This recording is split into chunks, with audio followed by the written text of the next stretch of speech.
राधे कृष्ण आप सभी को। आज की वीडियो में चर्चा करेंगे आषाढ़ कृष्ण पक्ष में आने वाली एकादशी से जुड़ी सभी जानकारी के बारे में। आषाढ़ कृष्ण पक्ष की एकादशी को योगिनी एकादशी कहा जाता है। ये एकादशी पाप के प्रायश्चित के लिए विशेष मानी जाती है। इस दिन श्री हरि के ध्यान, भजन और कीर्तन से पापों से मुक्ति मिलती है। कहा जाता है कि अगर इस दिन उपवास रखा जाए और साधना की जाए तो हर तरह के पापों का नाश होता है। योगिनी एकादशी के दिन भगवान श्री नारायण की पूजा आराधना की जाती है, यानी कि इस दिन भगवान विष्णु के नारायण रूप की आराधना की जाती है। शास्त्रों के अनुसार योगिनी एकादशी का व्रत करने से समस्त पापों से मुक्ति मिल जाती है और पीपल का वृक्ष काटने जैसे पापों से भी मुक्ति मिलती है। इस व्रत के प्रभाव से यदि किसी से कोई श्राप मिला हो तो उसका भी निवारण हो जाता है।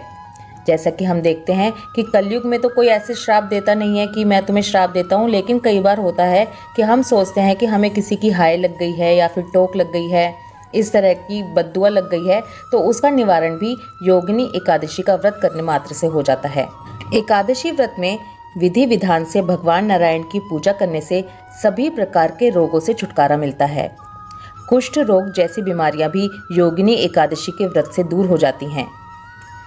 योगिनी एकादशी का व्रत करने से और विधि विधान से पूजा करने से रोगों से छुटकारा मिलता है और सुंदर रूप, गुण और यश की प्राप्ति होती है। इसलिए सभी को योगिनी एकादशी का व्रत अवश्य करना चाहिए। जो लोग किसी भी कारणवश इस एकादशी का व्रत नहीं कर सकते, वो भी भगवान विष्णु की पूजा आराधना जरूर करें। योगिनी एकादशी की व्रत कथा अवश्य सुनें। इतना करने मात्र से भी भगवान का आशीर्वाद प्राप्त होता है। धार्मिक मान्यता के अनुसार विधि विधान से योगिनी एकादशी का व्रत करने से 88,000 ब्राह्मणों को भोजन कराने के बराबर का फल मिलता है। इसलिए इस व्रत का अपना विशेष महत्व है। ये भी कहा जाता है कि योगिनी एकादशी का व्रत करने वाले लोगों को मृत्यु के बाद भगवान विष्णु के चरणों में जगह प्राप्त होती है।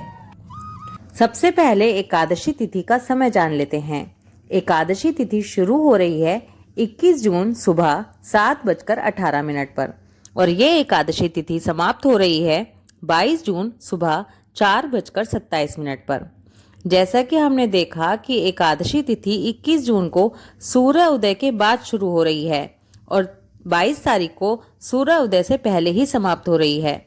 इसलिए क्योंकि 21 जून को दशमी युक्त एकादशी है, इसीलिए सभी मंदिरों में, वृंदावन के सभी मंदिरों में 22 जून को ही योगिनी एकादशी का व्रत रखने के लिए कहा जा रहा है, क्योंकि दशमी युक्त एकादशी का व्रत कभी नहीं रखना चाहिए। वहीं खाटू श्याम जी सीकर में 21 जून को ही योगिनी एकादशी का व्रत रखा जाएगा।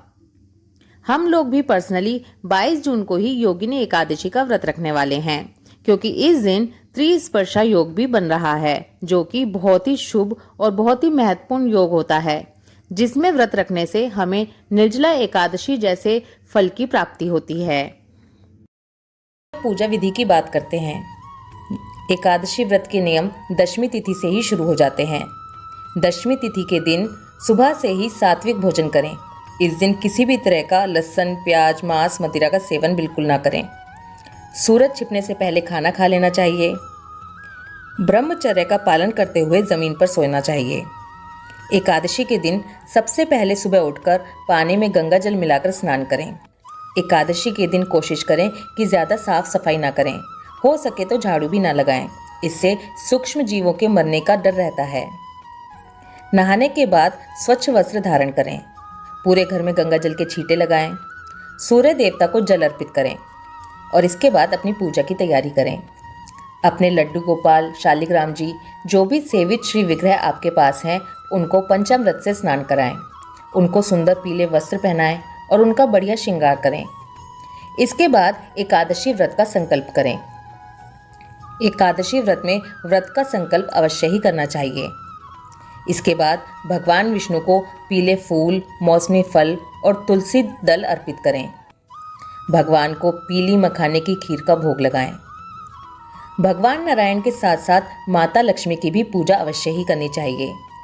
इसके बाद व्रत कथा सुने, एकादशी माता की आरती करें, विष्णु सहस्त्र नाम का पाठ करें, ओम नमो भगवते वासुदेवाय नमः इस मंत्र का जाप करें। इस दिन सुंदर कांड का पाठ करने से सभी बीमारियां दूर होती हैं, इसलिए योगिनी एकादशी पर सुंदर कांड का पाठ अवश्य ही करना चाहिए। इसके बाद विष्णु भगवान की आरती करें, माता लक्ष्मी की आरती करें और तुलसी माँ की पूजा करें। एकादशी के दिन तुलसा जी में जल नहीं दिया जाता और ना ही तुलसी पत्र तोड़ा जाता है, लेकिन तुलसा जी की पूजा एकादशी के दिन जरूर करनी चाहिए। शाम के समय भगवान विष्णु की और तुलसा जी की आरती करें और उसके बाद अपना व्रत खोलें। रात को कोशिश करें कि आप रात्रि जागरण कर सकें। भगवान विष्णु को रात्रि जागरण बहुत ही प्रिय है। अगर आप पूरी रात नहीं जग सकते तो कम से कम रात के 1 बजे तक जागरण ज़रूर करें। इसमें आप भजन सुन सकते हैं, कीर्तन सुन सकते हैं, भगवत चर्चा कर सकते हैं, भागवत कथा सुन सकते हैं।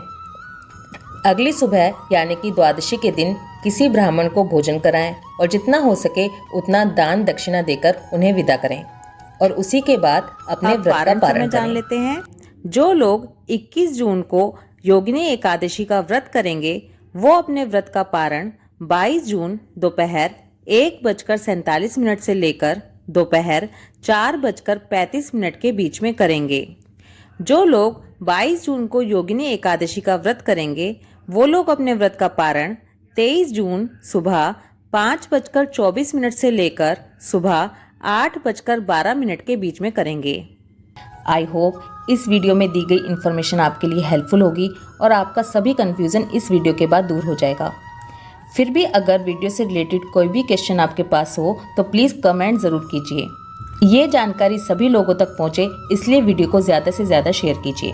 ओम नमो भगवते वासुदेवाय नमः। राधे कृष्णा।